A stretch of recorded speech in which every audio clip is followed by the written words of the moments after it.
It is a Wednesday morning in September. The sun is already high over Tokyo. The wide boulevard running from Ikebukuro Station towards Sunshine City, one of the busiest commercial stretches in the entire country, is packed the way it always is. Shoppers moving between stores, students on a late start, office workers on a break, grabbing something before heading back inside. In front of Tokyu Hands, one of Japan's most popular lifestyle department stores, the pavement is alive with the ordinary business of an ordinary day. At 11:35 in the morning, a 23-year-old man standing in that crowd suddenly screams. He screams in Okayama dialect, his home dialect, the one from a prefecture a full day's travel away. Something that translates roughly to, "I'm pissed off, I'll kill every last one of you." Then he pulls out a kitchen knife and a hammer and he starts. 6 minutes. 8 people attacked. 2 dead, 6 injured. And when it was over, when a group of bystanders finally tackled the man and held him down until police arrived, a question began to form over Japan that would not go away for years. How does a young man who showed up to work every single morning, who his employer described as hard-working and without complaint, end up doing something like this to people he has never met? This is the story of the 1999 Ikebukuro Rampage. The attack is known in Japan as the Chidai Tong Ri Mo Sha Ren Shujien, the Ikebukuro Random Attacker Murder Incident. And it took place on September 8, 1999, in the busy East Ikebukuro shopping district of Toshima Ward, Tokyo. At approximately 11:35 in the morning, Hiroshi Zoda, a 23-year-old newspaper delivery worker originally from Okayama Prefecture, stepped onto the main road between Ikebukuro Station and the Sunshine 60 skyscraper and began attacking strangers with no warning, no apparent selection, no apparent goal beyond the attack itself. He was carrying 2 weapons. The first was a kitchen knife with a blade measuring approximately 14.4 centimeters. The second was a hammer weighing roughly 270 grams. He used both. The first person struck was an elderly woman, Kazuko Sumiyoshi, 66 years old. She was simply walking past. Then came Mami Takahashi, a 29-year-old woman who was out on that street on an ordinary Wednesday. Both women received fatal injuries. 6 others were also attacked, among them high school students, a middle-aged man, a woman, all of them strangers to Zoda and to each other, connected only by being in the wrong place in the wrong few minutes. The whole attack lasted approximately 6 minutes. In those 6 minutes, the street that had been ordinary became chaos. People scattered, some froze. A few people ran toward the attacker rather than away, trying to intervene. Eventually, a group of men, bystanders, not police, wrestled Zoda to the ground and held him until officers arrived. He was arrested at the scene. He did not fight back much when they pinned him. He was, by then, done. By any comparison, the Ikebukuro Rampage was not the largest-scale mass casualty event Japan would face in the decades to come. But it arrived at a particular moment, and the portrait it forced people to confront of who Hiroshi Zoda was, of how he had lived, of the explanation he offered, cut unusually deep. Because he was not, in any obvious sense, a monster. He was someone who had failed to catch any of the ordinary safety nets that most people never notice they're relying on. To understand how Hiroshi Zoda got to that street corner, you have to go back years. To Kurashiki City, in Okayama Prefecture, where he was born in 1975. He grew up in what started as a normal working-class household. His father was a carpenter. His mother did piecework sewing at home and later became an insurance agent.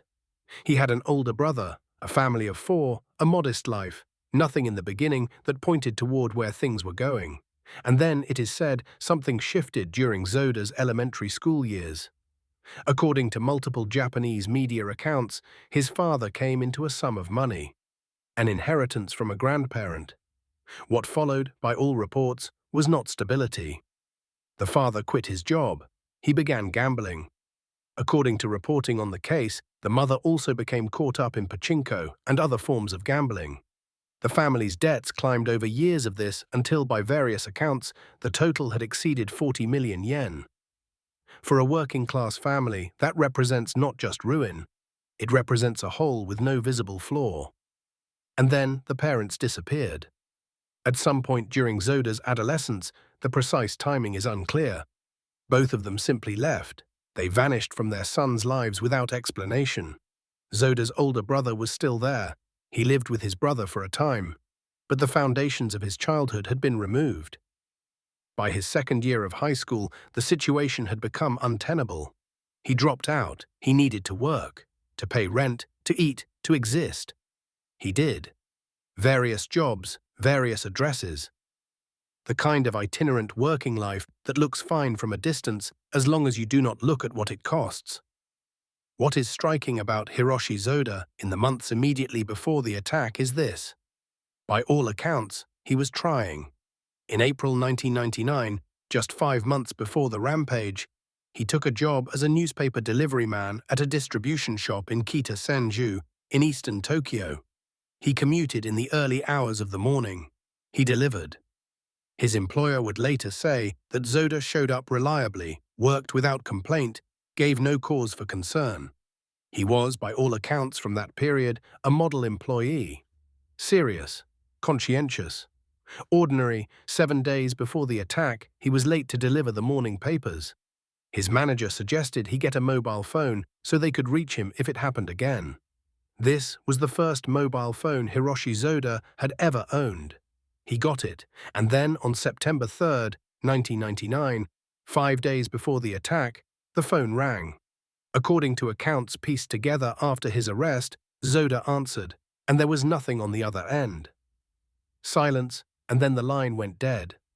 A wrong number, a pocket dial, nobody knows. Almost certainly nothing. For Hiroshi Zoda, it was not nothing. He went back to his apartment and taped a handwritten note to his own door, written in the Okayama dialect of his childhood, the words of a man who had reached some internal limit. The note said, roughly, "I'm going to kill every idiot and moron." He left the note on the door. Police found it after his arrest. 5 days later, on September 8th, he walked to Ikebukuro and acted on it. In court, Hiroshi Zoda did not deny what he had done. He admitted to the facts. And when asked to explain himself, what he offered was this. He was angry at society. He was more specific than that phrase usually suggests.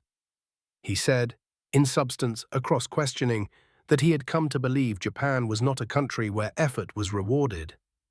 That no matter how diligently a person like him worked, no matter how reliably he showed up, he would never get what he deserved. That people who tried hard and had nothing to show for it were simply invisible in a country that claimed to value hard work. To understand where that belief came from, you have to understand the moment Japan was in. The year 1999 was a full decade into what economists would later call the lost decade, the long deflating aftermath of Japan's spectacular economic bubble collapse in the early 1990s. The lifetime employment model that had defined post-war Japan was quietly cracking. Temporary contracts and dispatch work were expanding. Companies that had never laid off permanent employees were doing it. The expectation that effort would be rewarded with security, that if you worked hard and kept your head down, you would be okay, had quietly become a promise Japan could no longer keep. Hiroshi Zoda had no high school diploma. He had no family connections to call on. He had no safety net of any kind, no savings, no parental support, no legacy of anything except abandonment and debt. He was holding himself together in a city far from home through sheer manual labor, and even that felt uncertain. He believed deeply that he was working as hard as anyone could and that it was not going to matter.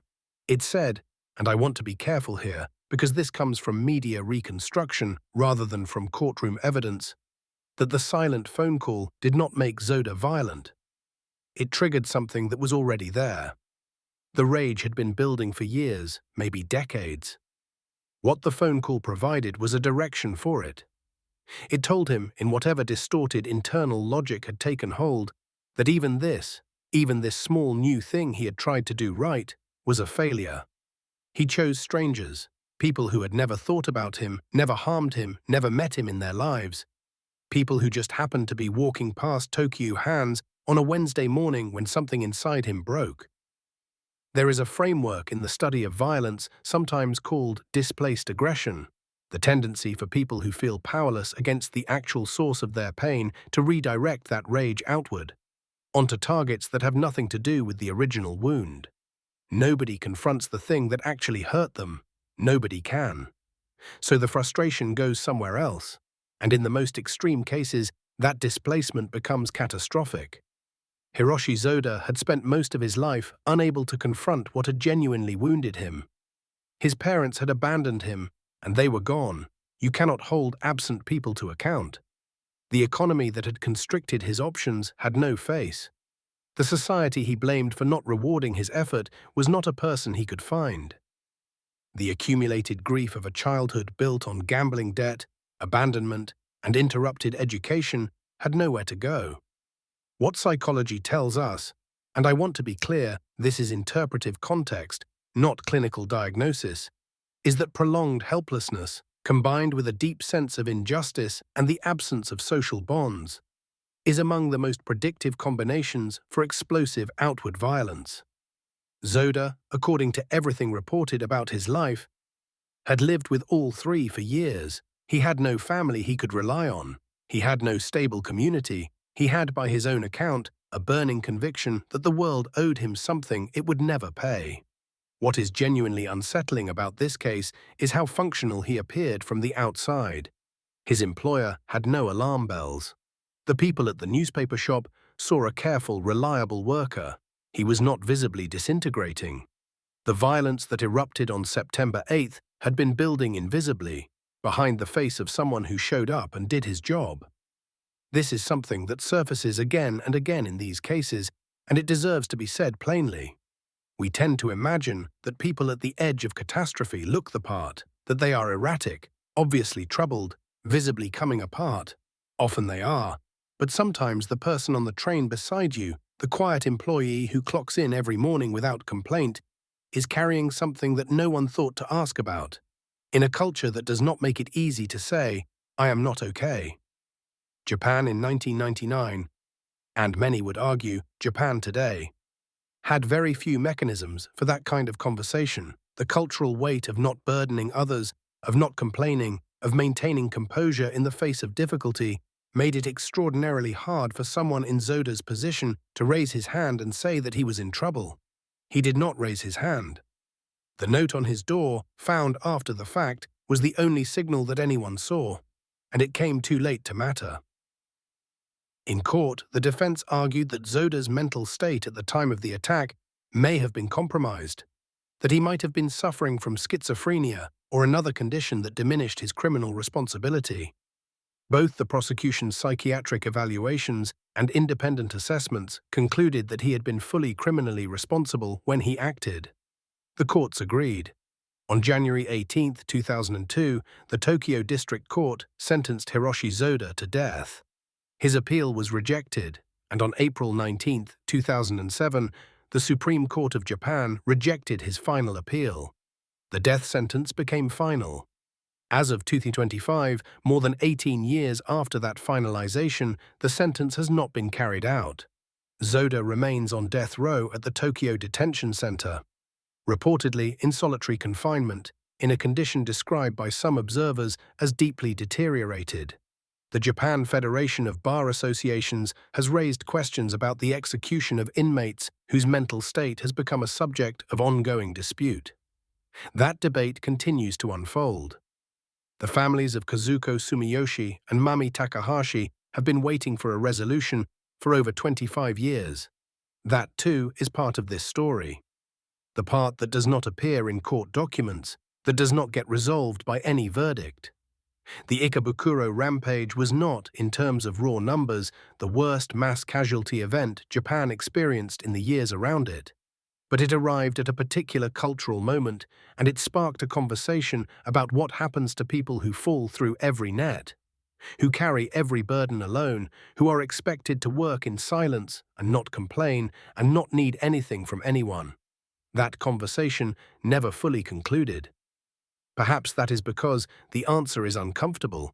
It requires looking at the conditions that produce despair, not just at the individuals who act on it.